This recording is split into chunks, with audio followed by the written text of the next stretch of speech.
This is ring of 06।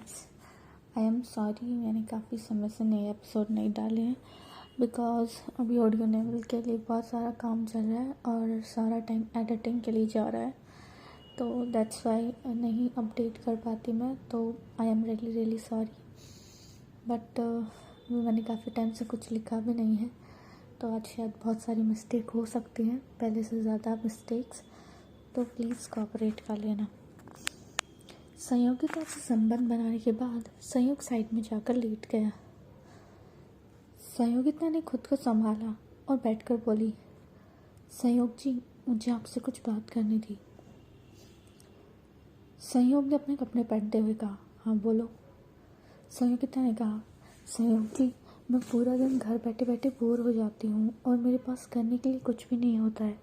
आखिर मैं कितना टीवी देखूँ, और घर का काम तो यहाँ पर करने के लिए कुछ है ही नहीं, क्योंकि यहाँ पर इतने सारे नौकर चाकर हैं।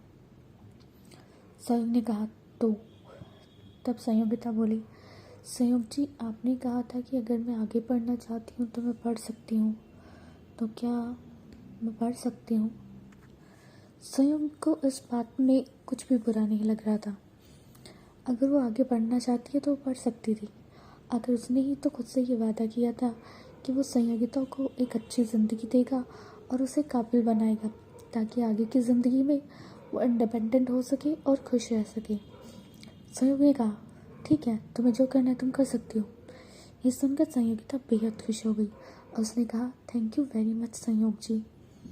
संयोग ने पूछा, तुम्हें कौन से कॉलेज में एनरोल करना है और तुम क्या सब्जेक्ट पढ़ना चाहती हो? संयोगिता ने झट से कहा, संगीत शास्त्र। संयोग को थोड़ी हैरानी हुई, संगीत शास्त्र? उसने उससे पूछा, तुम्हें ये क्यों पढ़ना है?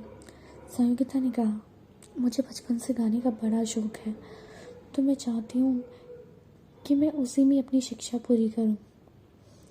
संयोग को लगा कि ठीक है, वो ये इसे अपनी हॉबी के लिए कर सकती है, पर संगीत में अपना कैरियर बनाना कोई इतनी आसान बात नहीं है। न जाने कितने सारे लोग हैं जो संगीत में अपना कैरियर बनाना चाहते हैं।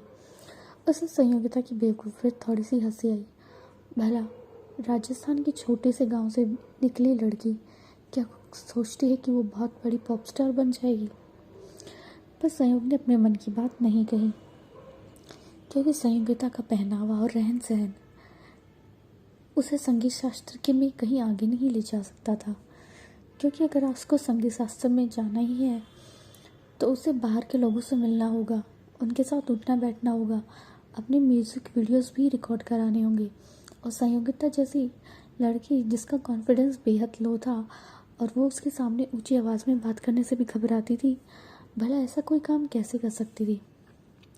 संयोग ने सीधे सीधे नहीं कहा कि उसे उसके ऐसा करने से दिक्कत है। वैसे उसे कोई परेशानी नहीं थी, पर वो चाहता था कि वो ऐसी जगह पर अपना समय लगाए जहाँ पर समय लगाकर उसे कुछ फ़ायदा हो। संयोग ने कहा, ठीक है, तुम संगीत शास्त्र पढ़ो, पर उसके साथ साथ मैं चाहता हूँ कि तुम अपनी ग्रेजुएशन की डिग्री भी पूरी कर लो। तुम किसी भी सब्जेक्ट में अपनी डिग्री ले सकती हो। संयोगिता ने कहा, क्या मैं संगीत शास्त्र?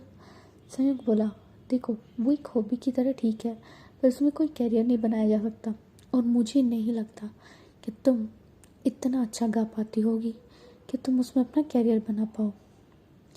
संयोगिता ने जब ये सुना तो उसे बुरा लगा, बट फिर भी उसने कुछ नहीं कहा और अपना सर हाँ में हिलाया। उसके बाद संयोग और संयोगिता सो गए। अगली सुबह संयोग ने एक सर्वेंट से कह दिया कि वो संयोगिता को कॉलेज में ले जाकर एनरोल कराए। संयोग ने ये कहकर निकल गया, पर उसके बाद जो घर में भयानक तूफान आया, उसने तो सब कुछ हिला के रख दिया। उसकी सास और भाभी ने उस पर चिल्लाना शुरू कर दिया, इस घर की लड़की संगीत सीखेगी क्या? तुम्हें क्या लगता है हम किस खानदान से हैं? हम एक राजसी परिवार से हैं, और राजसी परिवार की बहुएं ऐसे संगीत गाती ही नहीं घूमती। घर पे रहो, घर का काम करो, तुम्हारा काम है सिर्फ बच्चा पैदा करना, और वही करो। संयोगिता को ये सुनकर बहुत बुरा लगा और वो रोने लगी और रोते रोते अपने कमरे में चली गई। शाम को जब संयोग आया तो उसने संयोगिता को कमरे में बैठा पाया। वो रो रही थी। संयोग चिढ़ जाता था, आखिर उसे हर बात पर क्यों रोना होता था? हर चीज़ का सॉल्यूशन रोना तो नहीं होता। उसे उसके आंसू से इरिटेशन होती थी क्योंकि वो उन्हें हर समय बहाती रहती थी। संयोग ने उससे पूछा, अब क्या हुआ? मैं मान गया था ना, तो अब क्यों रो रही हो? तुम्हारा एडमिशन हो गया ना? संयोगिता ने कहा, नहीं संयोग जी, माँ जी और भाभी ने कहा कि हमारे घर की बहू ऐसे काम नहीं करेगी जो समाज के लिए शोभनीय ना हो। संयोग को पता था कि उसकी माँ की विचारधारा कैसी है, पर वो विचारधारा उन्होंने सिर्फ संयोगिता के लिए अपनाई थी। अनुप्रिया ने जब कहा था कि वो शादी के बाद डांस सीखना चाहती है, तब उसकी माँ खुशी खुशी राजी हो गई थी। अनुप्रिया के लिए सब माफ था, तो संयोगिता के लिए ऐसा क्यों? संयोग को ये बात अच्छी नहीं लगी। संयोग ने संयोगिता से कहा, चलो मेरे साथ। संयोगिता ने पूछा, कहाँ? संयोग बोला, अब चलो मेरे साथ, अगर तुम्हें संगीत शास्त्र में नाम लिखवाना है तो मेरे साथ चलो। ये सुनते ही संयोगिता बेहद खुश हो गई और जल्दी जल्दी संयोग के साथ चल पड़ी। उसने जल्दी से अपने आंसू पोंछे और अपने मुंह को धोकर साफ किया। संयोग संयोगिता को लेकर जाने लगा। उसकी माँ ने जब उसे जाते हुए देखा, उसने मन ही मन सोचा कि आखिर संयोगिता ने इसे कुछ सिखा दिया है, जिसकी वजह से अब ये इसकी साइड लेने आया है। पर वो भी अपने ड्रामे के साथ तैयार थी। उसकी माँ ने पूछा, बेटा संयोग, तुम कहाँ जा रहे हो? संयोग ने कहा, माँ मैं संयोगिता का कॉलेज में नाम लिखवाने जा रहा हूँ। आखिर उसकी उम्र ही क्या है, अगर वो थोड़ा बहुत पढ़ भी लेगी तो क्या दिक्कत है? इस पर उसकी माँ बोली, पर बेटा वो संगीत शास्त्र करना चाहती है। संयोग ने कहा, तो क्या हो गया? इस पर उसकी माँ चुप हो गई और बोली, तो क्या हो गया? हमारे घर की बहुएं ऐसे काम नहीं करती। नृत्य है, संगीत, क्या ये हमें शोभा देता है? संयोग ने आखिर जो उसके मन में था वो कह दिया। क्यों माँ? जब अनुप्रिया ने कहा था कि वो शादी के बाद अपना खुद का डांस चैनल खोलना चाहती है, तब तो आप बड़ी खुश हो गई थी और आपने कहा था कि वो तो आप चाहती हैं कि वो जो चाहे वो कर सकती है और उसकी सबसे बड़ी सब्सक्राइबर और फैन आप ही होंगी। जब संयोग के माँ ने संयोग की ये दलील सुनी तो वो एकदम से चुप हो गई और उन्हें बेहद गुस्सा आया। क्या सच में संयोग अब इस दो कौड़ी की लड़की को अनुप्रिया की जगह देने लगा है? उन्हें ये बिल्कुल भी बर्दाश्त नहीं था।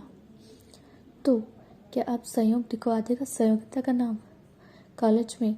क्या संयोग का इस तरह से अपनी साइड लेना संयोगिता के दिल में कर देगा उसकी जगह और पक्की? क्या फैसला लेगी संयोग की माँ? क्या संयोगिता कर पाएगी अपना सपना पूरा? जानने के लिए सुनते रहे उधार का प्यार, सिर्फ और सिर्फ मेरे साथ मेरे चैनल होप पर। Thanks for your love and support.